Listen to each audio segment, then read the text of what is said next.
Très bien. Continuons l'histoire de nos trois personnages. Leur vie commence à s'entremêler avec des choix et des rencontres qui vont façonner leur avenir. Lucien Dupont. Après la conférence, Lucien est de plus en plus tenté par l'idée de travailler sur la centrale solaire en Afrique. Il voit cette opportunité comme un moyen d'apporter un changement positif dans des régions où l'énergie est une denrée rare, mais il est aussi préoccupé par les sacrifices personnels que cela impliquerait. Un soir, alors qu'il discute avec un collègue lors d'un dîner, il rencontre Clara Martin, l'architecte invitée pour parler des bâtiments écologiques.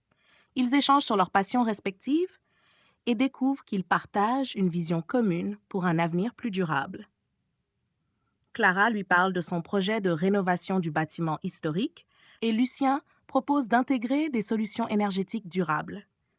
Cette collaboration naissante pourrait bien ouvrir une nouvelle porte pour Lucien, qui commencerait à travailler à la fois localement et sur des projets internationaux. Clara Martin. Clara est séduite par l'idée d'intégrer des innovations énergétiques dans son projet de rénovation grâce au conseil de Lucien. Elle se sent motivée à faire de ce bâtiment un modèle écologique pour la ville. En parallèle, Juliette, sa fille, se rapproche de plus en plus d'Antoine Lefebvre. Lors d'une sortie scolaire dans la ferme d'Antoine, Juliette est fascinée par le processus de culture biologique et rentre chez elle enthousiaste à l'idée de planter son propre jardin. Clara, qui a toujours voulu encourager sa fille à suivre ses passions, commence à réfléchir à un mode de vie plus écologique à la maison, inspiré par Antoine et sa ferme. Cependant, Clara se rend compte que travailler sur ce grand projet de rénovation la prive de moments importants avec Juliette et elle commence à réfléchir à une solution pour équilibrer son travail et sa vie de famille.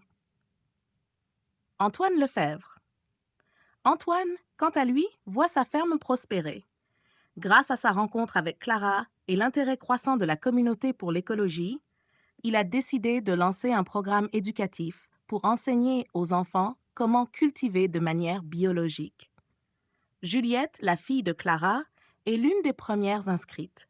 Cela permet à Antoine de tisser des liens avec Clara et Lucien, car ils s'impliquent tous deux dans les initiatives de sensibilisation à l'écologie. Cependant, le grand groupe alimentaire continue de faire pression pour un partenariat. Antoine est tenté par les ressources financières que cela pourrait apporter, mais il craint que cela ne compromette les valeurs de durabilité qu'il a instaurées à la ferme. Il en discute avec Élodie et ses enfants, qui sont de plus en plus intéressés par la gestion de la ferme. Ils décident de tenir une réunion de famille pour discuter de l'avenir de leur exploitation, incluant leurs aspirations personnelles.